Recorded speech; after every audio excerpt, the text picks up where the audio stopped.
Kembali lagi disimak Sinau Mama bersama saya Nita. Saya Rika, ketemu lagi. Iya, ini episode lanjutan unhealthy relationship kemarin ya, Bo.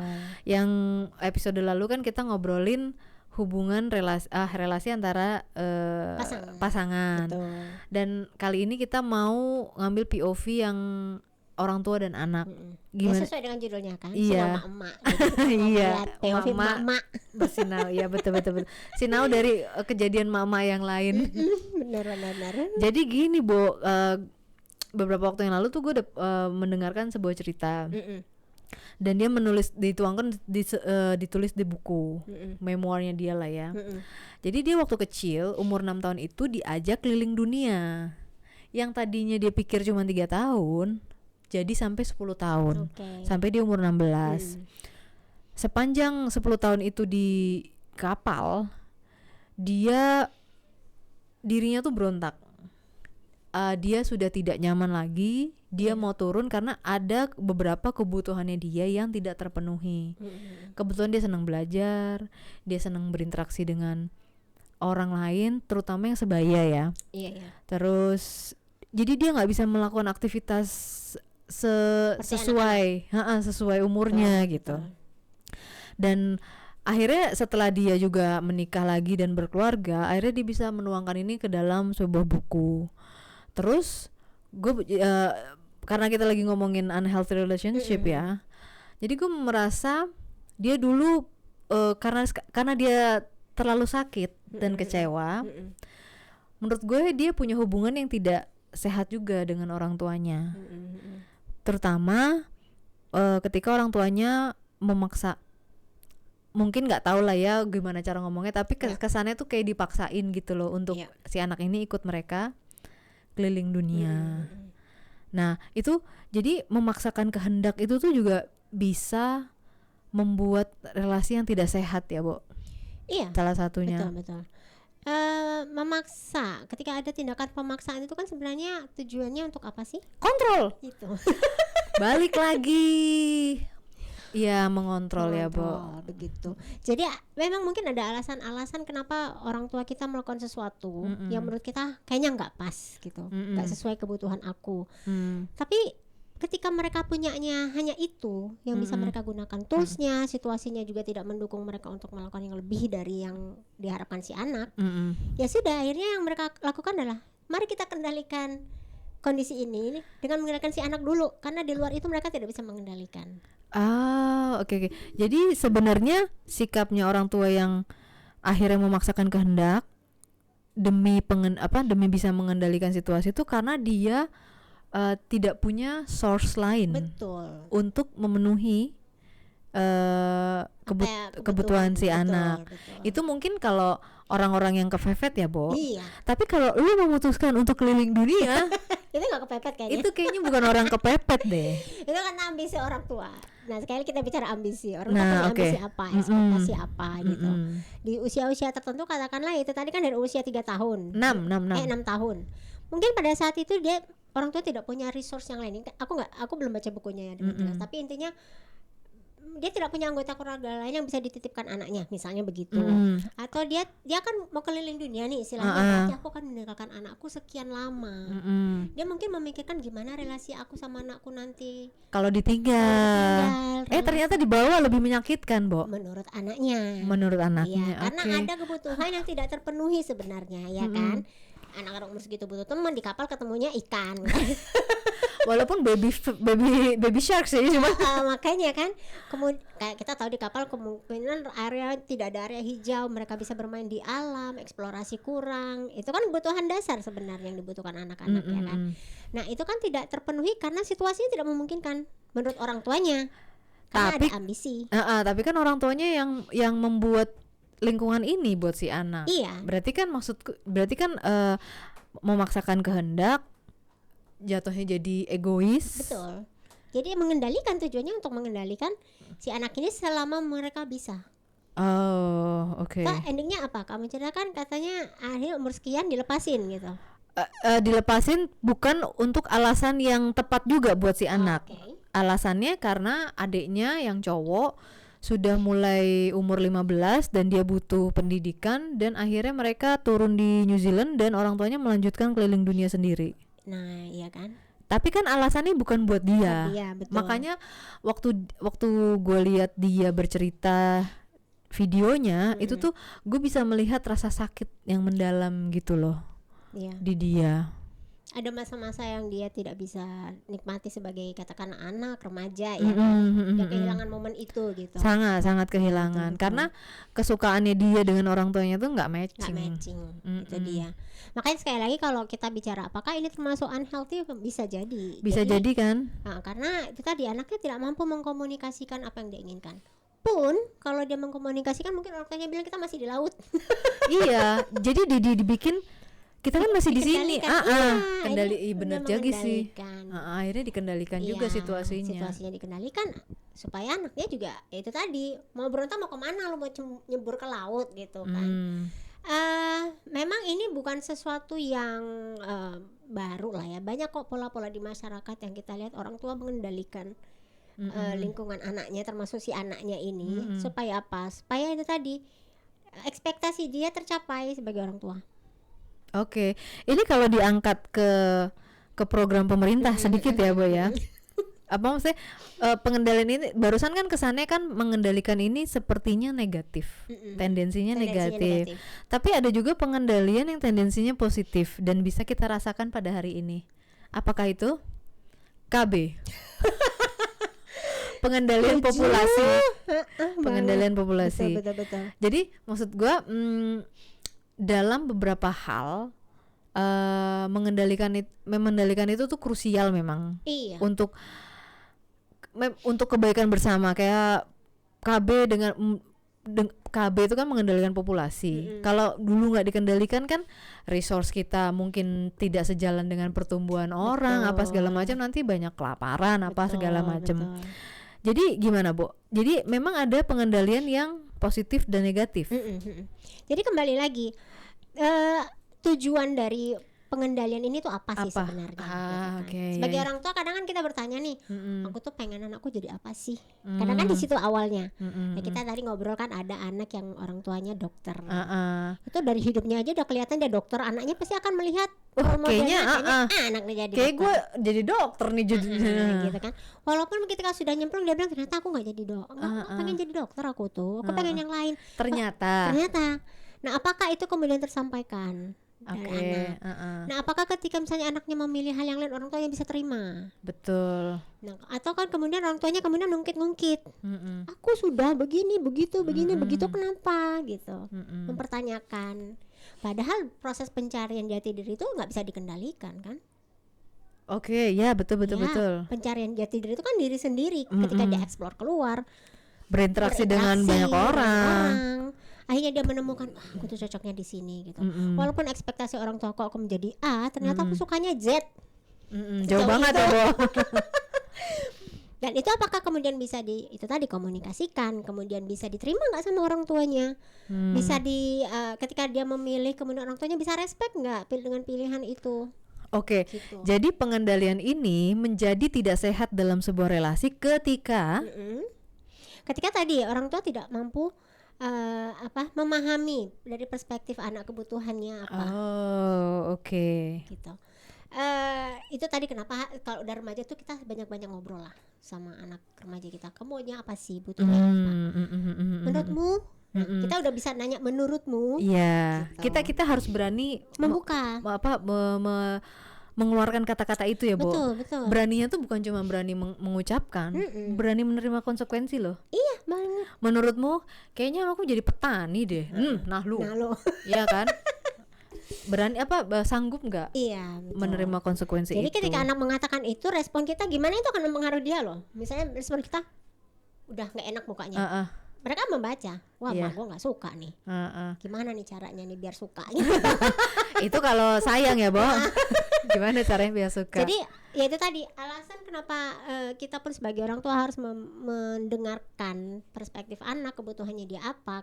udah dewasa tuh harus sih menurut aku. Aku pun lagi belajar untuk kembali reconnect sama anakku, karena salah satu anakku memang agak sedikit berbeda dalam artian memang ya itulah tidak seperti yang aku harapkan. Jadi komunikasi kita sempat terjadi gap, kita sempat agak berjarak, tapi itu juga ada situasi yang mendukung. Nah ini aku lagi membuka lagi nih, dan itu memang betul perlu usaha. Jadi kalau hanya mengharapkan anaknya untuk datang tuh jangan, nggak bisa lah. Iya, karena kan yang bisa melihat ke depan kan kita kan. Kita mau apa nih hubungan ini, mau dibawa kemana? Mau jadi apa? Mau dibawa kemana? Iya. Jadi ya memang kita yang harus membuka pintu komunikasi itu ya, dengan mempertanyakan salah satunya menurutmu atau apa sih yang kamu butuhkan, apa sih yang kamu inginkan, sejauh mana aku bisa membantu gitu. Jadi istilahnya bukan lagi kamu harus begini, menurut mama yang bagus begini. Jadi kalau kamu begini tuh nanti begini. Memang itu bahasa-bahasa yang banyak kita gunakan kan, karena kita ingin membuka ininya anak. Tapi ketika kita tidak memberi mereka ruang untuk kemudian menyampaikan apa yang mereka pikirkan, mereka punya pilihan-pilihan apa, gitu. Kita justru menutup ruang itu tadi, safe space yang mau kita sediakan buat dia, buat karena menurut dia, mak gue kendali banget nih, full of power, full of gas, sebagai emak-emak gitu kan. Belum lagi kalau dengan ada suara kita yang kayaknya katanya baik, lembut, tapi matanya rolling eyes, badannya, tangannya begini.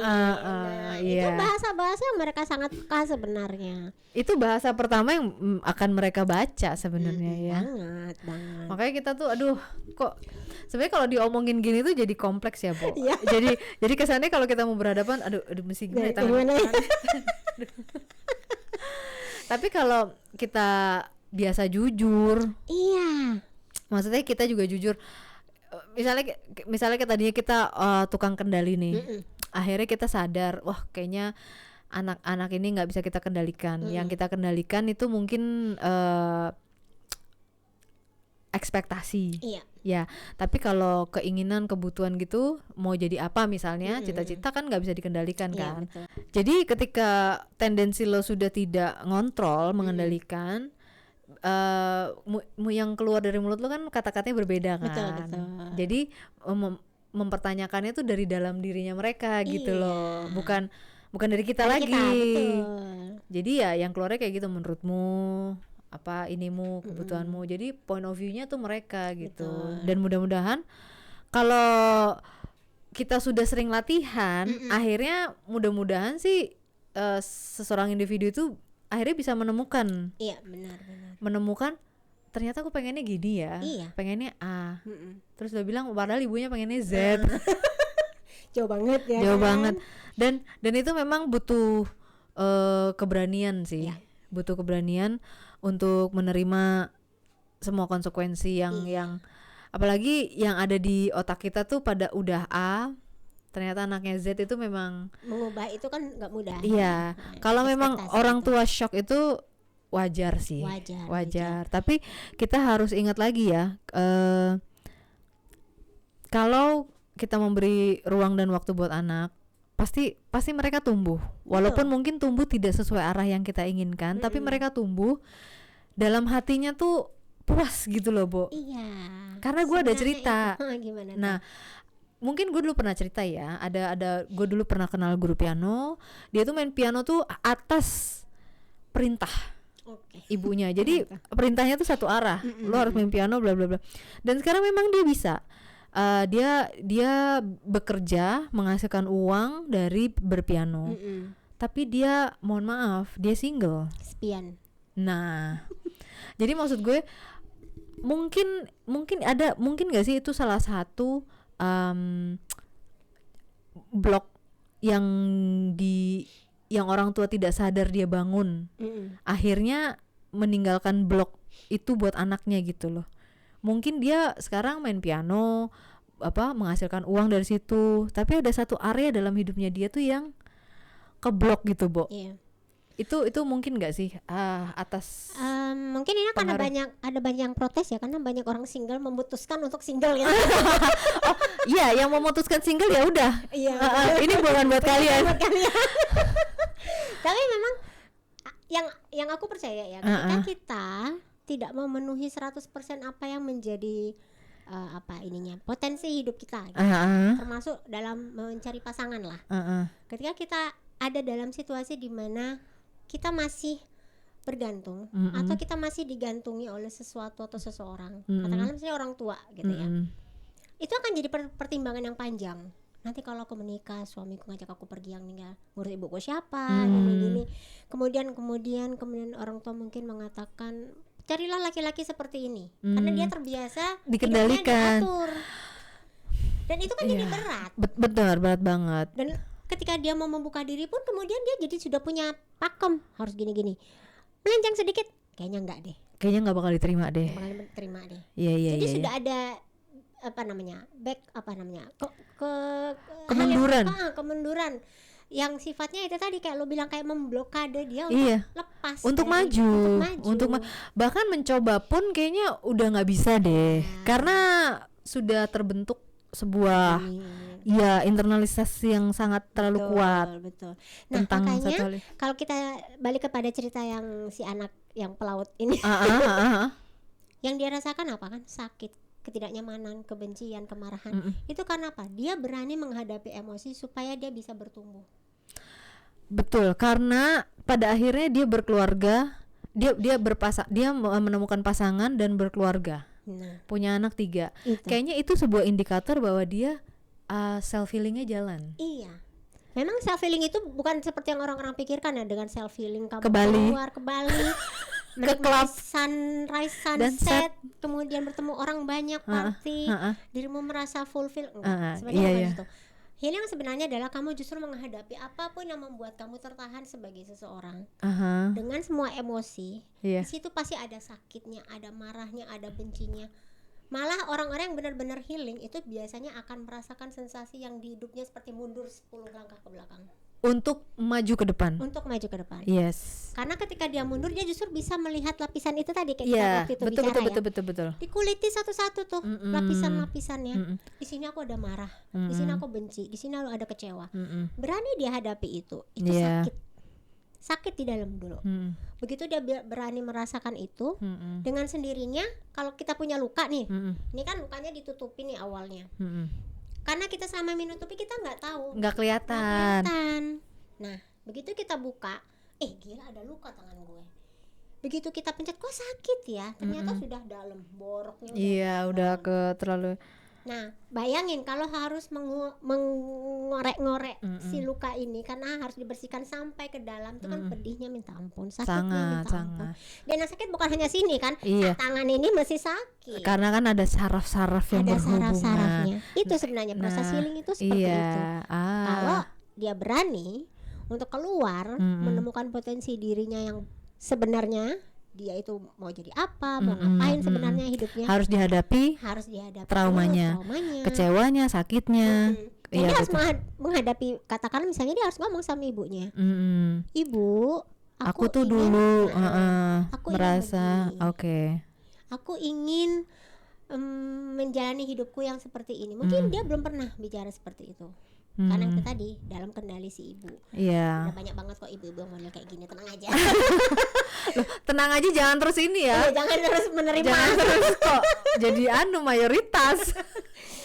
Karena itu tadi kayak kita bicara di awal kan, kadang orang tua tuh tidak punya cukup tools waktu mereka dibesarkan.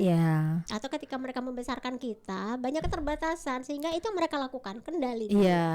Yang penting semuanya baik-baik saja. Padahal itu hanya di luar doang. Padahal kan konflik itu kan sebenarnya membuka siapa lo sebenarnya. Asal diolah dengan baik. Betul. Nah, berarti kan sebenarnya kalau hubungannya orang tua dan anak, berarti kan sebenarnya kita hanya memilih antara, kalau tadi kasusnya guru piano gue itu, memilih antara dia menjadi guru piano yang bisa hidup dengan baik-baik saja, atau biarkan dia menjadi apapun dan dia tetap bisa membangun relasi dengan orang lain dan tidak menjadi kesepian gitu misalnya. Jadi kan pilihannya cuman itu kan. Iya. Jadi maksudku kalau misalnya kita menerima anak yang mau Z daripada A, itu kita harus ingat bahwa mungkin dengan Z ini dia akan dapat semuanya, kepuasan dari dalam hati, kepuasan diri dia. Walaupun mungkin tidak bergengsi, nggak kelihatan keren misalnya, karena kan yang tadi kita sempat ngomong sebelum syuting, kadang-kadang kan kita nih orang tua kan kalau anak keren bergengsi kan yang kecipratan kita juga ya kan. Waduh, ibu anaknya keren loh, pasti ibunya juga keren gitu kan. Tapi kan cerita hidup kan nggak selamanya gitu ya Boy ya. Dan itu hanya sementara kan. Pujian itu sementara saat itu gitu. Iya. Hidup anak kita tuh masih panjang gitu. Panjang banget. betul. Jadi kalau misalnya kemampuan orang dewasa yang dibutuhkan untuk bisa menjadi orang tua itu apa, Bo? Karena ternyata ada juga orang dewasa yang menjadi orang tua tapi nggak nggak paham kalau apa yang mereka lakukan itu ternyata menyakiti gitu, atau mengecewakan gitu. Iya. Kita nyambung sama tema MT kemarin. Oke. Kita bicara tentang reparenting. Seru iya, ya. Ternyata seru. ketampar terus. Ngobrol gini mah ketampar mulu kali. Aku sendiri ketika aku mengangkat tema itu tuh kayak iya ya, aku perlu reparenting nih kayaknya gitu. Karena apa? Itu tadi kita dibangun dari sebuah pola ya yang orang tua kita bawa mungkin dari generasi sebelumnya, dari neneknya. Diturunkan ke ibu kita kepada kita. Kita begitu aja. Kita terimanya begitu aja. Itu sesuatu yang di luar kesadaran loh. Karena itu pola ya. Dan kita menganggap itu sebagai sebuah habit, kebiasaan. Dan yang benar. Karena look terus-terusan. Lihat yang terjadi pada aku. Aku baik-baik saja. Tapi yang kita lupa bahwa sebenarnya ketika situasi yang dialami nenek kita, ibu kita sama kita tuh jelas sudah berbeda masanya. Sangat. Ya kan? Sama anak kita sekarang apalagi gitu. Jadi kalau kita bicara titipan pola-pola, kalau memang kita menjadi diri ini kayaknya nggak cocok nih. Aku aja nggak srek loh dulu. Waktu kita bicara parenting kemarin kan itu bukan ketika aku melakukan pola pengasuhan A tidak sesuai, terus aku ganti ke pola asuhan B, bukan itu sebenarnya. Bukan itu. Tapi ketika kita menyadari bahwa kenapa anak aku kok nggak seneng ya aku giniin, yang salah siapa nih? Iya. Aku dong. Pasti orang dewasanya. Kan? Iya. Kenapa ini kok membuat aku bermasalah sama anakku? Coba mundur lagi, jangan-jangan dulu aku ngerasa tidak nyaman juga loh diginiin. Cuma karena kita udah dewasa aja, jadi kayak banyak maklumnya lah udah. Kan? Ya itu tadi karena kita sendiri sebenarnya belum berdamai dengan diri sendiri.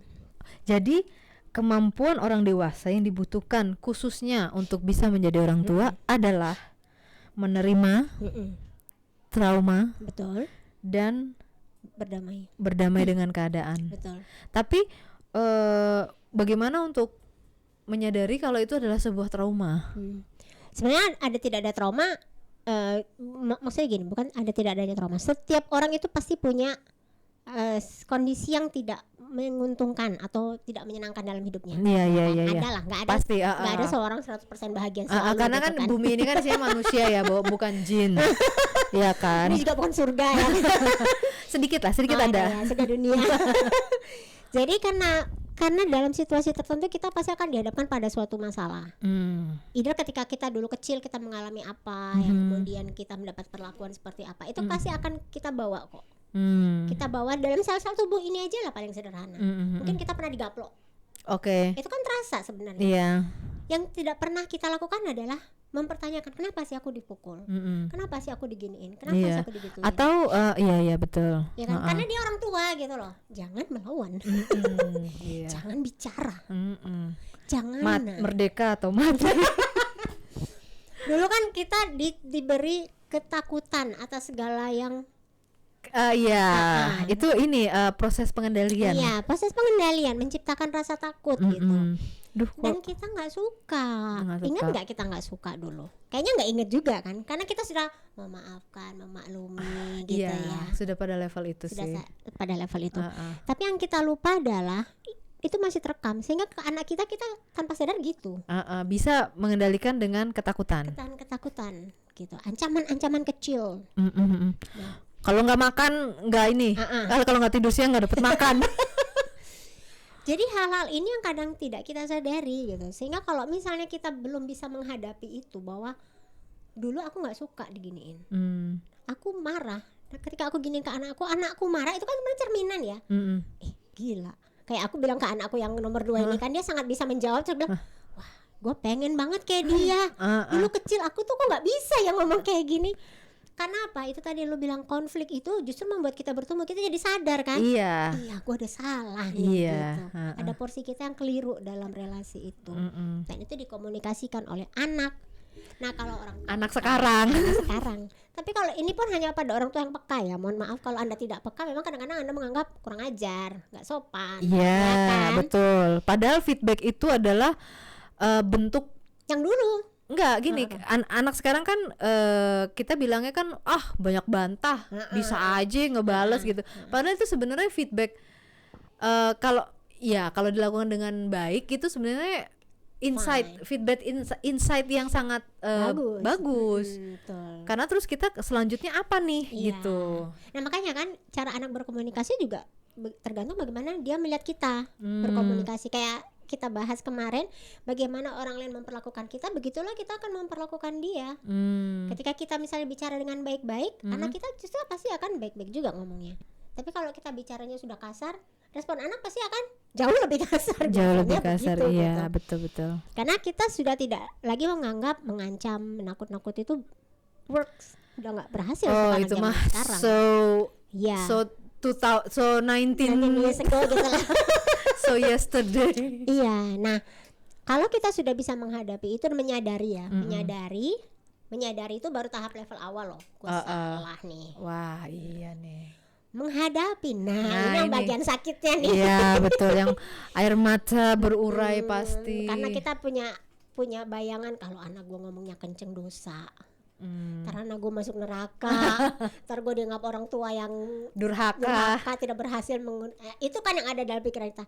Tapi yang kita lupa adalah dalam suara anak yang marah itu ada muatan emosi. Yang harus kita pegang tuh muatan emosinya apa sih, Nak? Kamu tidak suka, kamu marah. Di bagian mana yang kamu tidak suka? Gitu. Jadi menurutmu mana yang salah? Gitu loh. Nah, itu butuh self regulasi, Bo. Itu dia. Orang dewasanya udah bisa meregulasi untuk bisa mendengarkan bahwa itu adalah suara emosi. Iya. Bukan sekedar bantahan, bukan sekedar ini gitu loh. Jadi gue merhatiin ada anak-anak yang kesannya rebellious ya. Iya. Itu karena muatan emosinya nggak terdengar oleh orang dewasa.